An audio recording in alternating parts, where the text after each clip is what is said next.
Focus on Headline.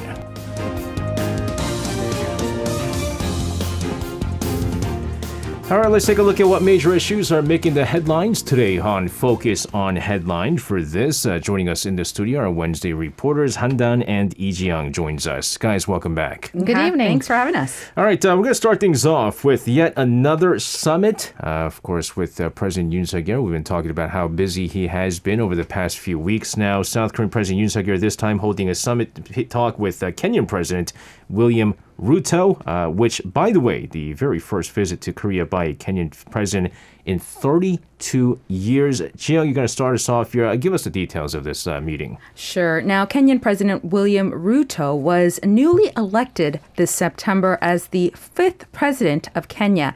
And during his inauguration, South Korean President Yoon Suk-yeol sent former lawmaker Chung Byung-guk, who is the chairman of the Central Committee of the People Power Party, and also sent a personal letter expressing his hope for close cooperation to develop friendly relations between the two countries. Now, the two leaders had held the summit with an aim to strengthen economic ties and cooperation in ICT, education, pharmaceutical, and infrastructure. Now, on Tuesday, the day before the summit, South Korean Foreign Minister Park Jin and also Kenyan Foreign Minister Alfred Mutua discussed ways to expand substantial cooperation between the two countries and cooperation on the international stage. Now, at the meeting, Minister Mutua mentioned the need to expand cooperations in the fields of agriculture, health, defense, and people-to-people exchanges, saying that he hoped to expand economic cooperation, including investment in Kenya. Now, speaking in Seoul, South Korea, during a meeting with the Kenyan community in Korea, President Ruto also said Kenya will focus on value addition with a view to exporting value-added products, and said that there are about 300 Kenyans in South Korea, and the next time he comes to Seoul, that he hopes to have 10,000 Kenyan youth working here in Korea. Now, President Yoon, of course, holding other discussions as well. This time, he held a virtual meeting with Tesla and SpaceX CEO. We're talking about Elon Musk to discuss business cooperation here. What was the top agenda here? Right. At the front and center was cooperation and investment in electric vehicles. Tesla plans to build a gigafactory in Asia to produce finished electric vehicles, and President Yoon asked Elon Musk to build an EV plant in South Korea. The president highlighted the country's leading ecosystem and business environment of the auto industry, encouraging Tesla to invest in Korea. The CEO responded positively, speaking highly of Korea's top-notch technologies. He said he's considering South Korea as one of the top investment candidate sites, and that he plans to make a decision following a comprehensive review of Asian candidate countries' investment conditions, including human and technological skills and their production environment. According to the presidential office, Musk also said Tesla is a large buyer of excellent South Korean-made parts for its autonomous driving and artificial intelligence products, and expressed a commitment to investing in South Korea's EV charging infrastructure. He further estimated that the total value of parts purchases from South Korean businesses will exceed $10 billion next year. President Yoon praised the business tycoon for his groundbreaking innovations in the space industry, calling for cooperation between SpaceX and Korean firms in the field. And when making the call, he reminded Musk about the successful launch of the homegrown Nuri space rocket. President Yoon said if there are unreasonable regulations that hinder global innovative companies from investing in Korea, they will be reformed in line with global standards. The meeting may seem a bit out of the blue, but what happened is they were supposed to meet face-to-face in Bali during the B20 summit held earlier this month. The but the meeting fell through after Musk canceled his trip to Indonesia. I'm going to be honest with you. I'm a little bit surprised with this cooperation because you would have assumed that because Hyundai and Kia, they're all planning to produce EVs and stuff like that. We're already producing EVs, that they'll focus more on domestic productions of EV from Hyundai or Kia, but cooperation from Tesla, that's quite interesting. I mean, Tesla is, I think, relatively popular here. I think some people who can afford Teslas, they do purchase it, although then a big problem has been repairs and stuff like that. But maybe that's another one of those things that'll maybe improve once Tesla decides to, invest more here on the South Korean market. But in the meantime here, South Korea's Defense Minister Lee Jong-sup attending the ASEAN Defense Ministers meeting over in Cambodia. He's met with Australian Deputy Prime Minister, the Defense Minister, and Defense Minister Richard Marles on Tuesday to discuss major defense issues between the two countries. We've seen cooperation between the two countries for some time now, especially with all the tension here on the Korean Peninsula. Chia, can you share some of the things that stood out in the meeting there? Sure. Now, Defense Minister Lee Jong-sup and his Australian counterpart, Richard Marles, met on the sidelines of the 3-day Association of Southeast Asian Nations, ASEAN, Defense Ministers Meeting Plus, also known as ADMM Plus, which ends this Thursday. Now, this is the third meeting between the defense ministers of Korea and Australia following the Asia Security Conference in June and Minister Lee's visit to Australia this August.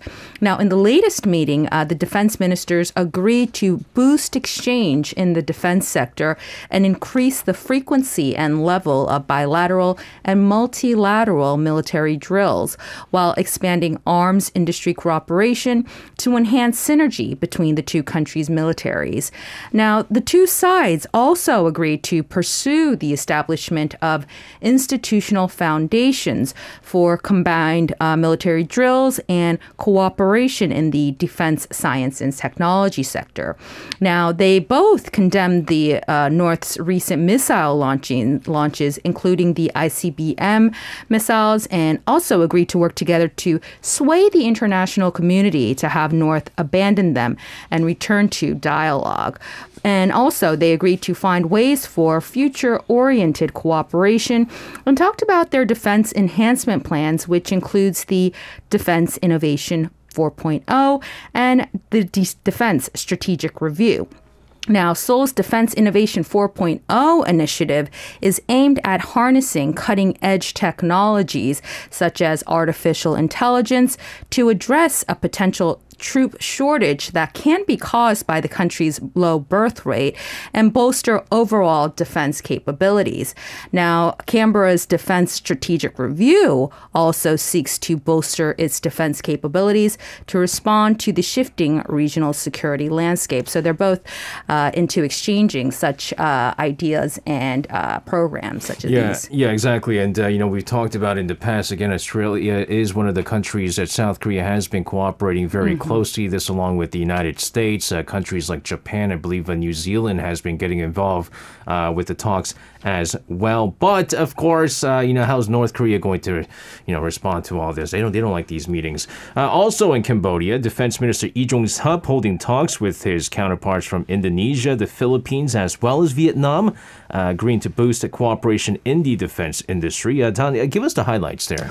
Right. During his talks with his Indonesian counterpart, Prabowo Subianto, Defense Minister Lee assessed highly of the two nations' close cooperation in the defense and arms industry, including the KF-21 fighter jet project, helicopter project, and multilateral joint drills, such as counter-terrorism exercises. Also noting that Indonesia is the only nation among ASEAN members that established a special strategic partnership, Lee reminded how Indonesian President Joko Widodo singled out defense cooperation as the linchpin of Seoul-Jakarta relations during his visit to Seoul in July. Prabowo, in response, stressed Jakarta's commitment to the KF-21 project as affirmed by their leaders during their summit in July.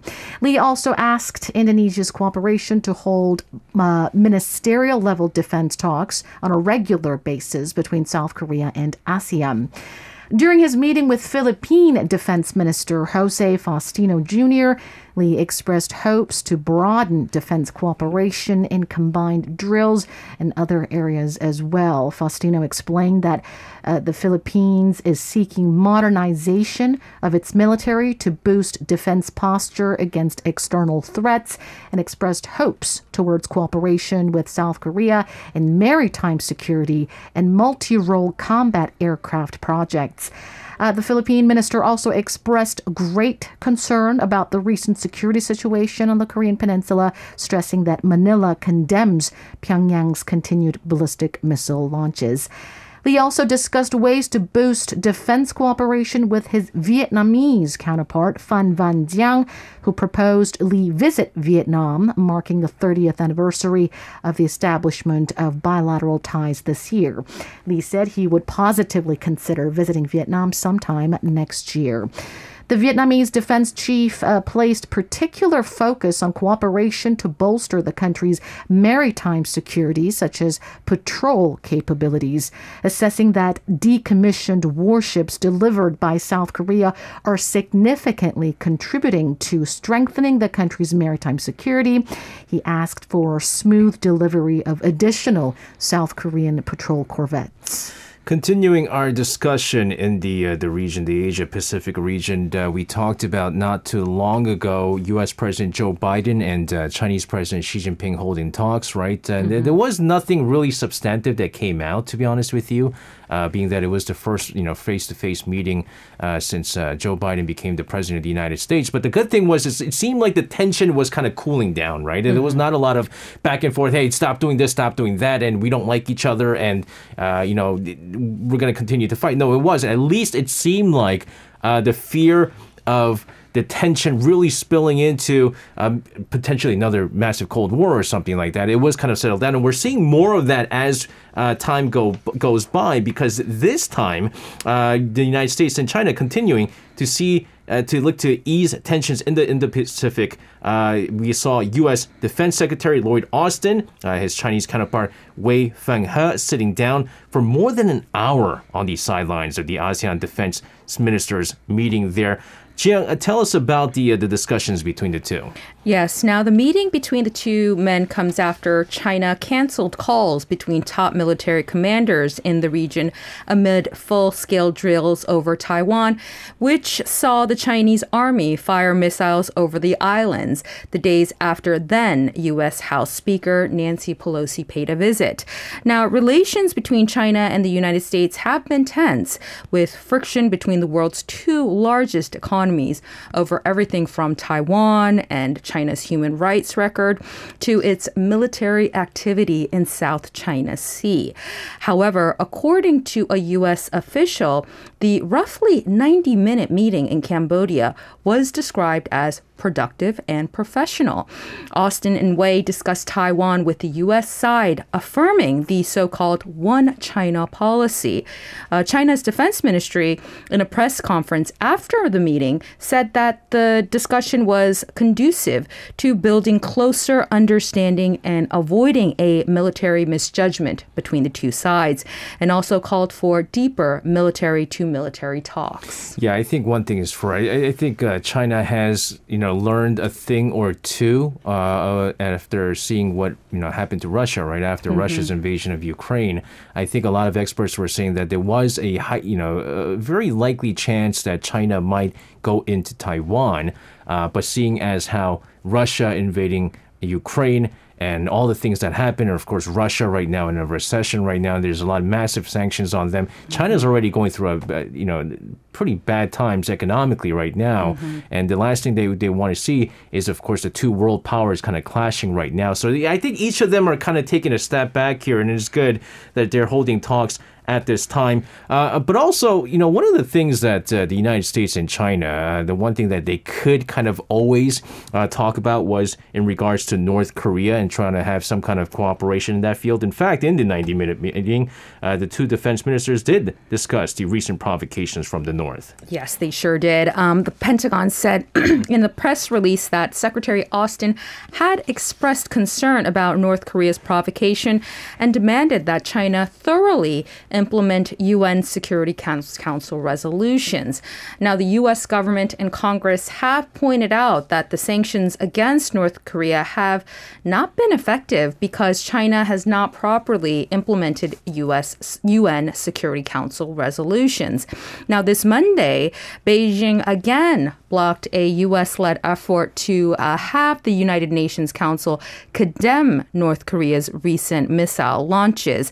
So experts say that unless tensions between the U.S. and China are over Taiwan are sorted out, then it would be hard to see China putting any pressure on North Korea's missile tests. So it's a trade for one and one for one. Yeah, but the other question is, okay, so with the missile provocations, surely China is not going to vote in favor along with some of the, for example, countries like the United States. But what if they do end up conducting their nuclear tests, right? And I think China is kind of forced to not use their veto power if the UN Security Council decides to push for another resolution if they do conduct their nuclear tests. So we'll see what happens, because China, so far, they've been very good with kind of protecting North Korea, right? And they've also come out with a very interesting kind of excuse as to why they decided to veto. Unlike Russia. Russia had weird excuses. In the meantime, tensions continue to escalate between Washington and Pyongyang, this time over the UN Security Council's meeting on North Korea's missile launch. Don, let's get the latest on this. Right. The U.S. mission to the United Nations has stressed that the South Korea-U.S. joint military exercises are long-time defense drills that do not pose a threat to any country, including North Korea. The remarks came in response to Kim Jong-un's powerful sister Kim Yo-jong's claims, slamming the UN Security Council's double standard for condemning North Korea's right to self-defense while turning a blind eye to the joint drills of the two allies.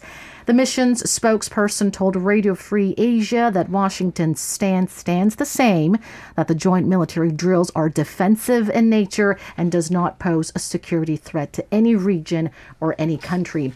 Top U.S. experts also echoed the claim, saying that the joint drills and the North's provocations cannot be viewed equally, pointing out that traditional defensive military drills are not subject to UN sanctions, but the North's ballistic missile launches call for global sanctions in contrast. Dennis Wilder, former senior director for East Asian Affairs at the White House, told Radio Free Asia that the South Korea-U.S. joint drills are defensive in nature, whereas the North's launching of ballistic missiles into waters off South Korea and Japan is an offensive provocation. Former White House policy coordinator for weapons of mass destruction Gary Seymour also said that Kim Yo-jong's double standard claim is clearly wrong, as the UN Security Council has adopted a resolution that bans intercontinental ballistic missile launches by North Korea. Kim Yo-jong lashed out at the council just the day after it held its meeting, warning that the U.S. should be mindful that no matter how desperately it may seek to disarm North Korea, it can never deprive the state of its right to self-defense, and the U.S. will face a more fatal security crisis if it continues to wrongfully pressure North Korea. That's right. And we did briefly mention about Kim Yo-jong's comments, and her comments do come for the first time in a while. We've been hearing a lot from Choi Sun-hee recently, and then now Kim Yo-jong. Balls on their court is what the U.S. has been saying. We'll see what kind of decision they'll make moving forward. Let's come back here on the local front here. In fact, this news actually just came in about a half an hour ago. We did talk about this on yesterday's show, whether or not they're going to agree to do this, but they did. The National Assembly has finally agreed to conduct an investigation on the 1029 tragedy. Jiyoung, what's the latest right now? Tell us what's been confirmed.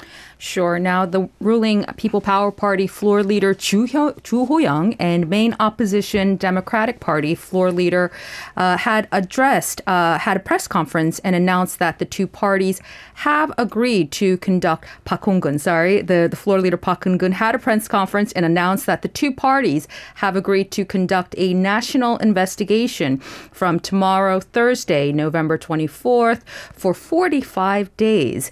Now, organizations that would be under investigation are the presidential office, the the state's State Affairs Office and also the Prime Minister's Office, Ministry of Interior and Safety, also the prosecutor's office, and so on. Now, tomorrow, lawmakers will pass it finally and make it official on the floor at the National Assembly. Yeah, I mean, that was the big thing, right? It was like the PPP, the ruling PPP, they were saying like, look, we'll agree to do this if you guys, after the budget hearing, after you guys pass the budget and stuff like that. And so we thought it was going to be another one of those things where you're just going to tug and pull, and this goes on, for ages or without any kind of resolution. But it is interesting how this committee is compromised, right? And 9 members from the DP, 7 from the PPP, and 2 from the minor parties. And as I've said, this cannot be something where it's going to be used for political purposes. The main point of this is to finally, despite all the rifts and all the arguments and all the fighting between the parties, that they could finally come together with just one goal in mind. And this is to find the answer as to who is indeed responsible, or which entity, which group is responsible for the lack of protocol and the lack of action that resulted in just way too many innocent lives being lost here. So hopefully the investigation goes on the right path. Guys, let's move on to other news this time here in South Korea once again. As South Korea's Prime Minister Han Duck-soo urging unionized truckers to scrap plans to go on strike this week. This to spare the economy. It's what he called irreversible damage that would paralyze the country's economy. Now, this will be the second strike in just 2 months, but this time, the truckers union are not alone. They're going to be joined by retail, railway, and subway unions, which could definitely disrupt manufacturing and fuel supplies here in the South Korean economy right now. Let's talk about this. The truckers union, they did announce the strike early this month, but how did it come so far, though? Yeah, now earlier this month, the unionized cargo truck drivers actually announced a plan to go on a general strike from Wednesday as they demand an extension to the free rate system, which is set to expire at the end of this year. That's right. As well as its expanded application. Now, during talks this week, the government and the ruling People Power Party offered a 3-year extension of the scheme, but refused to accept the union's request to extend these benefits to truckers in better paying industries such as fuel and steel. Now, the union has since rejected this compromise deal, saying that the truckers who are mostly independent contractors must be protected from fuel price fluctuations and exploitation. But to make matters worse, the Korean Confederation of Trade Unions, also known as KCTU, had joined forces with the truckers union and has already begun their strike today until December. Now, starting with the cargo trucker solidarity, retail, railway, and subway unions, they also announced to go on a general strike. Now, the cargo truckers union announced that its 25,000 members would go on a no time limit all-out strike starting Thursday midnight. And on Friday, non-regular workers in school will also hold an all-out strike where around 50,000 education workers, including elementary after-school care class staff and school cafeteria cooks, will participate. Now, workers are demanding measures to prevent occupational accidents in school cafeterias and to scrap the revision of the local education subsidy scheme. Now, the Seoul Metro also plans to hold a no-time, no-limit strike starting Wednesday, November 30th, which is next week, demanding the Seoul city government's withdrawal of a layoff plan. Also, on December 2nd, the railway union will also hold a strike against the Land Infrastructure and Transport Ministry's policy to reduce workforce size and integrate the railway system. Now, South Korea's Prime Minister Han Duck-soo issued a warning in a press conference on Tuesday, adding the government's zero tolerance stance against potential acts of refusing or obstructing transportation by the cargo truckers' solidarity. Now, the strikes scheduled to take place in the coming days are likely to put a dent in the nation's economy, and it will certainly be another test for the Yoon administration to solve this issue, because in my lifetime, I've never seen this scale and this scope of unions go on strike at the same time. Yeah, that's the thing. I mean, we see strikes happen. We see events like this happen all the time, but it's usually just one union That's right. or like just one of the same unions kind of getting together. But you're talking about in just many different fronts, right? You're talking about retail, transportation, the truckers. And when all of them go on strike all at the same time, obviously it's going to affect all of us here in Korea. We have been also seeing, I mean, a number of strikes happen in many parts of the Europe as well. Now we're seeing this in South Korea. Guys, let's move on to other news. An environmental regulation banning the use of disposable items. This will be expanded from tomorrow, but with a one-year grace period. Tan, I think we all need to know what's going on here, because this is all something that we have to follow moving forward. Right. We know that plastic bags in large retail stores or hypermarkets have already been banned, right? But now that will be expanded to convenience stores, bakeries, and other smaller stores starting tomorrow. We were able to buy a plastic bag from a convenience store if we pay 50 to 101, a small amount. But even this kind of purchase will be banned as part of the country's latest green efforts. But the new regulation will be enforced with a one-year grace period during which there will be no inspections or slapping of fines. Restaurants and cafeterias will no longer be allowed to use paper cups, plastic straws, or other disposable utensils, while the use of plastic cheering equipment will also be prohibited in sports facilities, according to the Environment Ministry. Now, the new measure marks the first expansion of the anti-disposable waste regulation adopted in 2019 to fight drastic increases in plastic and other disposable waste. But some are complaining that the one-year grace period is only adding to the confusion, because the announcement was made just 1 month, actually less than a month ahead of the start of the new regulation. So some convenience stores and restaurants have already completed their preparations to comply with the new rule, such as getting rid of all the plastic bags and posting notifications about fines. But now that there's a mercy period, they're expecting some confusion and some possible clashes with customers as well. Disposable items, like I've mentioned, will also be banned at sports facilities from tomorrow. And quite a bit of commotion, I guess, is expected among large crowds as Team Korea's first World Cup match against Uruguay will be held tomorrow. Now, get this.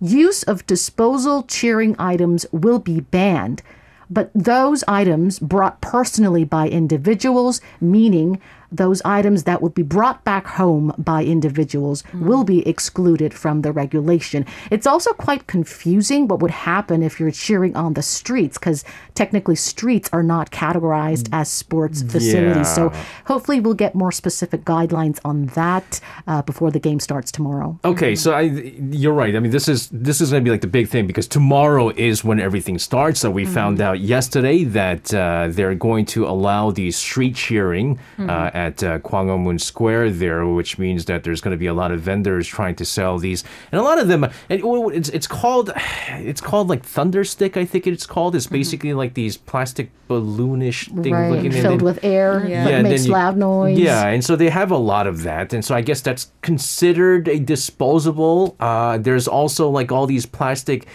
the devil horn headbands that you guys buy. That's also plastic as well. But again, streets, is that considered a sports facility? Because I know down at the Suwon World Cup Stadium, they're going to be holding a World Cup viewing thing where people are going to come together. So that's technically considered a sports facility. But still, nevertheless, World Cup or not, just moving forward, I mean, like South Korea, they use a lot of these disposable cheering equipments in their games, whether it be baseball, football, or basketball, or volleyball. So certainly this is going to really change things. But hey, we need to make drastic changes. Right? Yeah. But if I understood this right, so if you just take it all at home, you're okay. Right. If you brought the those tra- yeah, and if just those take them items home. belong to you and you're going to take them back home with you, then they're excluded from regulations. Yeah, so Okay. like basically, simply put, I don't think there's going to be any vendors that are going to be selling it, right? I guess they can't sell it, Okay. and you have to take it home. So you can't be caught throwing it away, is I think what they're saying. But, you But know. remember, there's a 1-year grace period. Yeah, yeah. So basically, you can do whatever you want Yeah, tomorrow. that's the thing about the grace period. It's like part of the grace period is, hey, listen, let's make that transition. Let's make the changes now. But it's like, hey, I mean, we still have a year, so let's not follow these rules anymore. But it is going to be very interesting with the convenience stores, to be honest with you. Guys, let's talk about something that we were going to cover yesterday. But we didn't have time. We're going to cover this today. A magnitude 5.6 earthquake hitting Indonesia's main island of Java, killing at least 268 people so far, many of who have died. Unfortunately, were public school students who were finishing their classes for the day. Chiang, what do we know so far? Sure. Now, one of the worst affected areas, Cianjur, a densely popular area on Java Island. Now, the death toll from the earthquake in West Java, Indonesia, has risen to 268 with 151 people still missing. Now, the Indonesian authorities are sending more rescue workers and heavy machinery to help areas worst hit by the earthquake. But by Indonesian standards, actually, this was not a specifically powerful earthquake, but it was shallow, close to the Earth's surface, enough to cause hundreds of buildings to collapse as it struck in the afternoon. Now, according to Indonesia's Detik News on the 22nd local time, Indonesia's National Disaster Prevention Agency, BNPB, Commissioner Suhayanto said that 1,083 people were injured, 58,362 people were heavily affected, and 151 people were missing. Now, the problem is that there are many people missing who seem to be buried in the rubble of buildings due to this earthquake. And Indonesian authorities are continuing to search for the victims using heavy equipment. But the affected area is so widely distributed and the terrain is so rough that this is quite a challenging mission.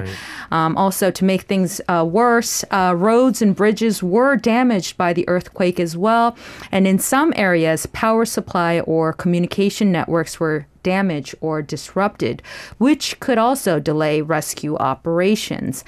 President Joko Widodo, who visited the site that day, promised emergency support for the victims and said that rescuing people trapped in the rubble should be the top priority of the country. I mean, 268 is already a high figure here, but you're saying 151 people still missing. As optimistic as we would like to say, a lot of those people missing, unfortunately, are going to be part of the death toll there. The South Korean government has sent its condolences and a small donation to help the Indonesian government with its search and rescue mission. Chiang, tell us more about this. Yes, the South Korean government announced on the 22nd, which was Tuesday, that it would provide emergency humanitarian aid in the amount of $500,000 to Indonesia, which was recently hit by the earthquake. Now, the Foreign Ministry Affairs said that they hope that the Korean government's support would help the people of Indonesia who are suffering from the earthquake and continue to provide humanitarian aid to countries and people affected by natural disasters. The Korean embassy in Indonesia said that there are 7 Koreans living in Cianjur, but it has been confirmed that no casualties have been reported so far.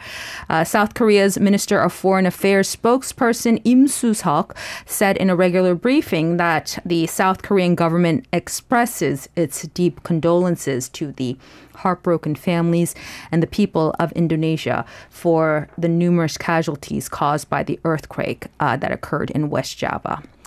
Guys, another earthquake that's rattled islands sitting on the ring of fire here. The 7.0 magnitude quake struck the Solomon Islands in the Pacific Ocean. This while a quake of magnitude 6 striking western Turkey region with the tremors being felt over in Istanbul. Tan, let's get the latest there as well. Right, according to the U.S. Geological Survey, a 7.0 magnitude quake struck the Solomon Islands in the Pacific Ocean near the southwest region of Malango just after 1 p.m. on Tuesday local time at a depth of 15 kilometers. No injuries or deaths have been reported yet, but some buildings were severely damaged, including the roofs at an airport, with people in the capital, Honiara, reporting significant shaking and tremors for around 20 seconds. Amid immediate warnings of a tsunami, the Prime Minister's office advised locals to move to higher ground, but the island's meteorological service later dropped the warning. The quake caused power outages and prompted some in Honiara to rush out of the buildings, with witnesses saying that the building shook violently and that the tremor was really strong. The quake was followed by at least 3 aftershocks in the same area, with the largest ranked at 6.0 magnitude. The Solomon Islands, like Indonesia, sit on the Ring of Fire, an area of seismic activity in the Pacific. On Wednesday, a magnitude 6.1 earthquake struck northwest Turkey at a depth of 6.8 kilometers during early morning hours, injuring at least 50 people, according to the country's Disaster and Emergency Management Authority.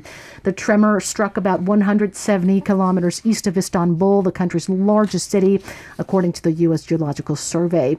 Turkish authorities said the quake's epicenter was in Düzce province's Golyaka district, though it was also strongly felt in Istanbul.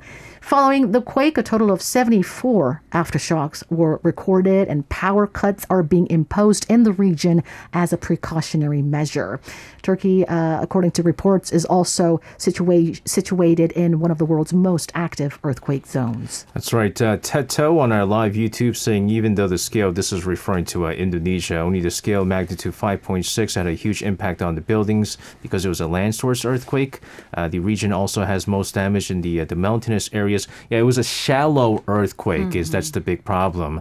And he says many people are still buried caused by the landslide from the earthquake. And we do hope that the vast majority of the people are, of course, rescued. And we're getting a lot of messages of condolences from many of our listeners out there. We do appreciate that as well.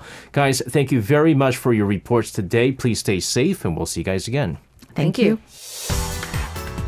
You can listen to Korea Now with me, SJ Lee, by downloading the Arirang radio application or tune in online by visiting www.arirangradio.com.